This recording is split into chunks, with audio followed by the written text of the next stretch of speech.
Good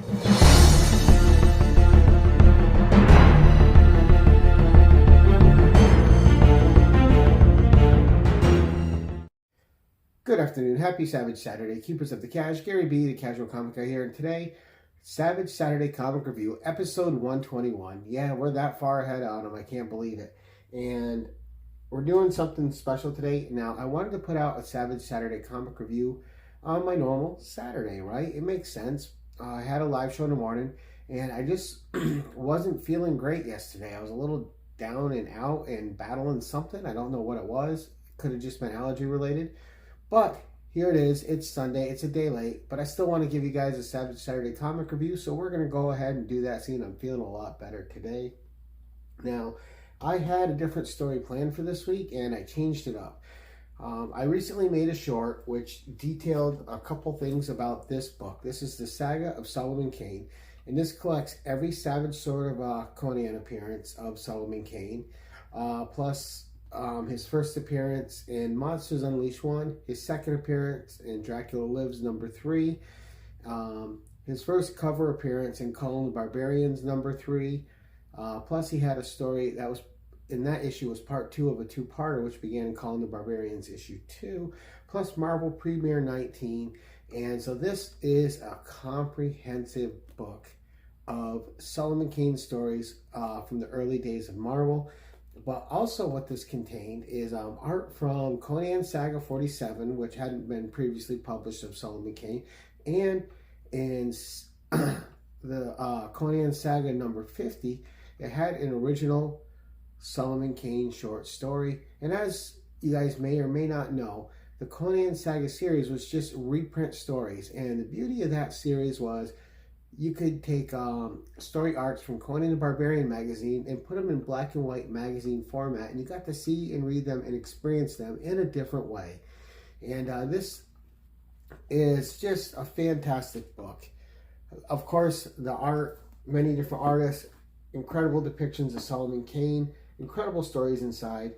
Now, the story in here is an original one, not based off of Robert E. Howard's story, and I would say it's good. It's not great. It's good, but it's not bad either. It's a solid Solomon Kane entry. And one of my subscribers, Otto Hallahan, asked if I could highlight this story. And as I like to do on these Savage Saturday comic reviews, if you guys go through them, there's a lot of stories that I will highlight that the general public may not know exist or have ever seen before, much like I did with Salimba. And I've done with other stories that are just little one-offs in certain obscure books that you would never have heard of otherwise, unless you just somehow knew about it or stumbled across it by accident. So Conan Saga #50 is actually one of those circumstances, right? There is a King Kull story in here. There is a Solomon Kane story, which is an original.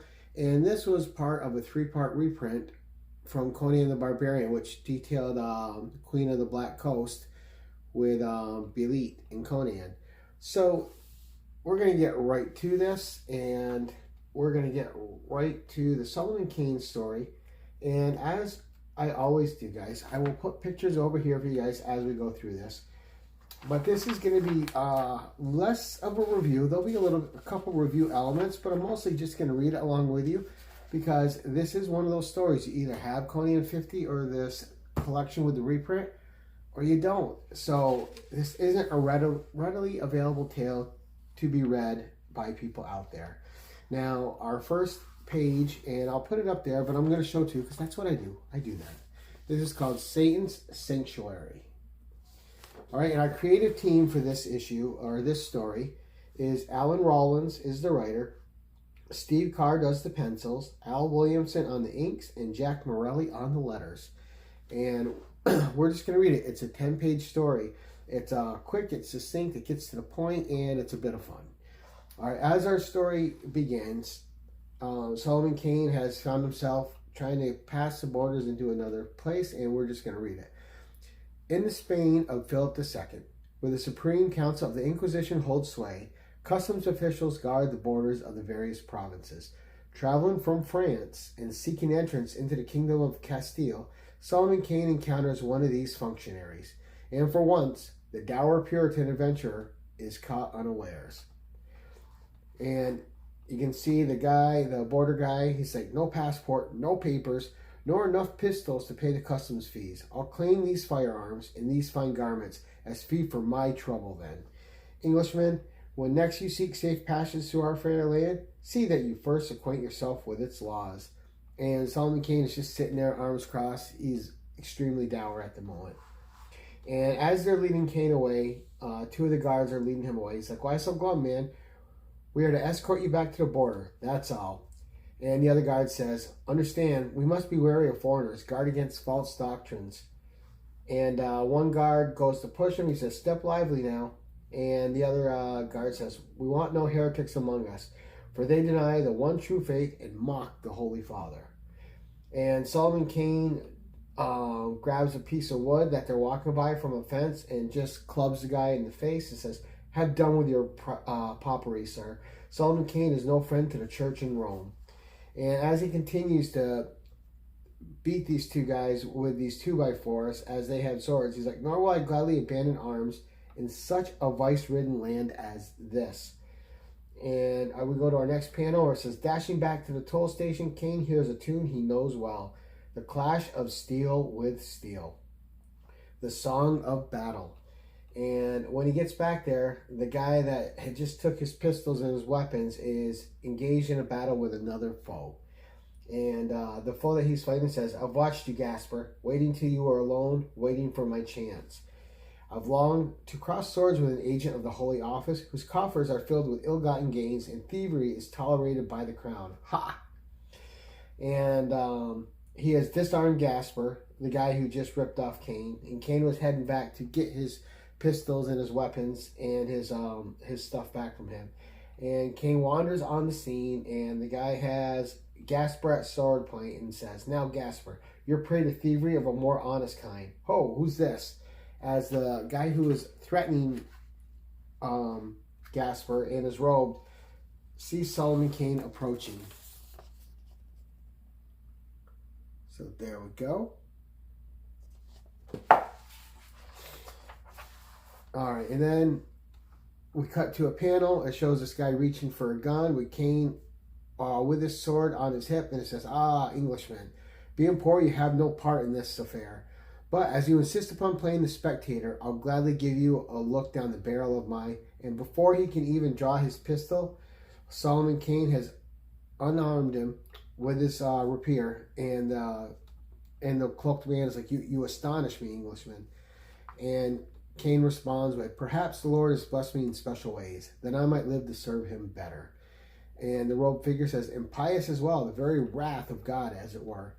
And Gasper is behind this cloaked figure and comes up behind him and says, let's see the face of this rogue now. His hands are outreached, and he grabs the guy's hood and he pulls it back. He's like, saints alive, this is Brother Dom, a Franciscan well known in these parts. And Kane responds with, a monk is he? Is this how your holy men collect the people's tithes then? Hardly, sir. In fact, I'd like to see this swine given in to the Inquisition for proper judgment, responds Gasper. As the robed man just stands there silently. And then he finally speaks and says, bah, you are also well known in these parts, Gasper, posing as a charlatan in order to snare a portion of the king's revenue. And what might the Holy Office do to such a one, who accuses a man of God, but has no papers to prove his own purity of blood? Nor will avail the word of a foreigner, who is himself without papers or passport. Let it be confessed, Gasper, that Brother Dom chooses his victims wisely. And Gasper knows at this point that the monk kind of has him, because he doesn't have any kind of papers of his own to prove anything, and he can't accuse this guy without thus being accused of the crimes he's also committing. And Solomon Kane is new and a foreigner on this land and can't prove anything himself. And Kane says, his point is Gasper says to Kane, his point is well taken, Englishman. What's to be done with a churchman gone to the devil? And Gasper falls to his knees and he's in prayer. And he's huddled down on the ground. He says, to the devil, yes, my poor soul, to the devil. And Kane's not buying it. He's like, what sort of theatrics are these now? And you can almost feel Kane rolling his eyes. And so the monk continues, what will become of me when my brothers hear of this? How will I bear the shame of it? And Gasper says, there's an idea. The Franciscan monastery is not far from here. Let's see how his fellows would deal with him. And we have a cool little panel of just a slight hint of evil from the monk as he's covered in eyes, but you see that evil little grin glinting on him, and you know that there's going to be more to this tale. So as we continue, our first panel on the next page. Thank you for sparing my guards, friend Cain, and for coming to my rescue. So now Gasper's all friendly with Cain, right? After he already ripped him off. And Cain tells him flat out, I came to retrieve my weapons and my garments, but I have them now. So let's attend to the evil at hand, shall we? Now, this is the conviction of Solomon Kane, that even though he despises Gasper and what kind of person this dude is, Cain senses true evil in this monk, and that is his priority. He will ally himself with Gasper to root out where he thinks there is evil. He feels it is his God-given mission to abolish evil wherever he comes in contact with it. And so the conversation continues. And let us hope that the others cloistered here have not followed this scoundrel's example. And Gasper says, I hadn't thought of that. Are we entering a haven of meditation or a nest of thieves, or worse? And we get to a little wide panel shot of them getting to the monastery's doors, and the monk throws the doors open, and the first thing out of Gasper's mouth is, that stench, Dom, what is it? And Dom the monk says, the stench of death, my friends, and of sorcery. Kind of almost like a cliffhanger, right? We get to our next panel. Dom is on his knees before Cain, and Solomon Kane says, what does this mean, monk? For what evil purpose do you lure us here? And Cain has not let up at all. He does not trust this guy a bit, and the monk replies, please listen to me. Last spring, a stranger appeared at the gate seeking sanctuary, and you get a wide view, upside down crosses. The place is in shambles as he continues speaking. It says, at first my brothers did not suspect that there was what was in their midst, and now they are gone. He wished to be my disciple, he said, and Cain interrupts him, but instead he became the teacher and you the disciple. And Gasper cries out, Cain! And you can see arcane symbols carved in wood and stuff. And Gasper continues, this place is a curse, friend Cain. Look here, dried hearts, coarse bread dipped in blood, implements of witchcraft. And Dom says, yes, help me, stop him, stop Drago. And Cain says, you commit your crimes or bewitched. Is that your story, monk? Still Cain not buying any of it. And he had already called him out on turning sides and becoming the disciple. And then Cain says, why? You must hate me for a... And before he can finish the sentence, Gasper said, they hear from the side, Brother Dom, I see that you found the champion. And we get our first glimpse of Drago as he enters the room. It says, Drago thanks you for your providing this amusement. The monastic life is a lonely one.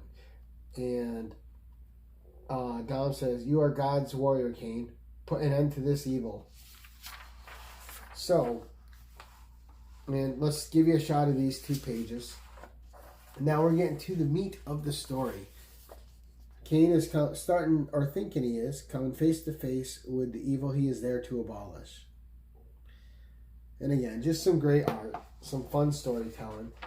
And as we turn the page and get to our next bit of storytelling, it starts with Drago saying, by all means, Cain, stop me. Whoops. Well thrust, great warrior of God, but too slow. Now it is my turn.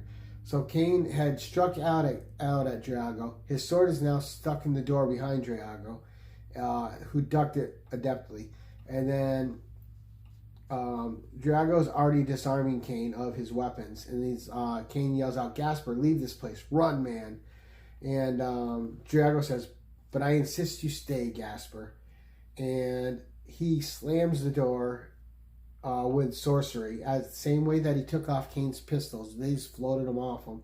He says, in fact, the door will remain sealed until this contest is over. The door slams shut, and Gasper is trapped in there with these 2 combatants and Dom in the back. And Solomon Kane grabs a vat of blood, a bowl of blood, and as Drago's talking, and Drago says, but this contest will be over in seconds, Cain. When I tear out your And Cain dashes the blood on the ground, and Drago slips in it. He goes, "God, blood!" And Cain's already picking up a stool, and he brains him with it and throws him back. He goes, "You're thrown off balance, villain. And while you're let's start that sentence again. You're thrown off balance, villain. And while you remain so, your demonic strength avails you little." And the guy goes back against the door that Cain's sword is in. And Cain is yelling out, "No, back, hellhound, back." And hear the words of the prophet. The sword of the Lord is filled with blood. And then all of a sudden, Drago sees what Cain's plan is. And he starts screaming, "No, no." And Cain pushes him with the stool into his own rapier, which is stuck in the door, and slices the guy's clean head off. And Drago is no more. You can see the sword stuck in the door, dripping with the blood of Drago. Cain's got his foot braced against it as he pulls the sword loose. He says, "Wait for me without, friend Gasper. I'll gather my things and join you in a moment." But as Cain goes to leave, Dom appears behind him and says, "Men will play strange games to win their heart's desire, Cain. Each of us wanted something. Drago and I hid within these walls and studied, and yearned for action and danger and bloody vengeance on a world that drove me to shadows.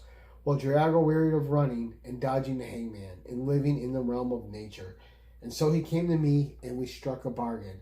And Dom, the monk, is taking on a demonic aspect now. He has a forked tongue. He has horns. He's got a crazy evil look in his eye. In the next panel, it's still Cain with his back to Dom as Dom continues to talk.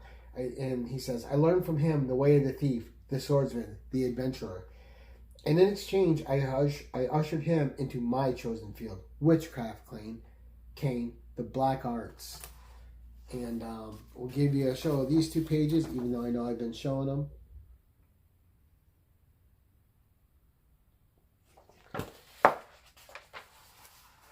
And Cain turns around. He has a vase in his hand and throws it at him. He goes, "I suspected as much." The vase bursts against the wall next to Dom. He goes, and Dom replies, "We were both adept pupils, each striving to outdo the other. Gasper was chosen as a final test of my skill.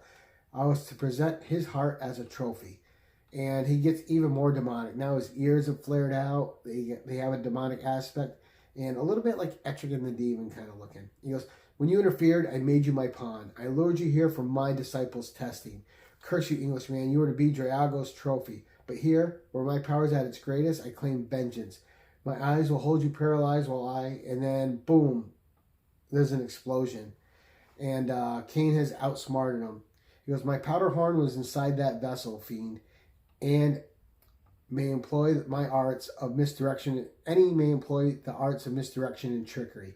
And Cain's letting him know he tricked him by smashing the vase and missing him. He had his powder in it, and it fell down to the fire that was raging behind them. And he goes, "Only one, however, has a right to declare vengeance in mine. And if he has chosen me to be his instrument, so be it." And Dom is dead. There's glass shattered and burst through his back, and he is dead. He's almost dead. He's still clutching Cain, and Cain puts his sword through Dom's back and finishes the deed. And then you see Cain's boot walking away from a defeated Dom, the evil monk. You see the place going up in flames, and Gasper and Solomon Kane are making their exit. Gasper saying, "Cain, what happened in there? Are you all right?" And Cain replies, "The beast corrupts even the souls of the holy ones, Spaniard." And the Spaniard responds, "Perhaps someday even you, Englishman?" And Cain gives him a fierce look and says, "Do not jest, man. You have witnessed great evil tonight, berserk and cruel. I would think you'd seen enough death for one night." And Gasper walks away from Cain, and Cain walks behind him in solemnity, and takes one last look back at the monastery burning, and he says, "I know I have." And with that concludes the story, and just a great Solomon Kane tale, and a lot of fun. Now I give it, like I said, that's a good story. Not a great story, it's a fun story, but it shows Cain's conviction to abolish evil. And but that's it for today, guys. Let me know what you think in the comments below, and until next time. Thank you for watching and keep it casual.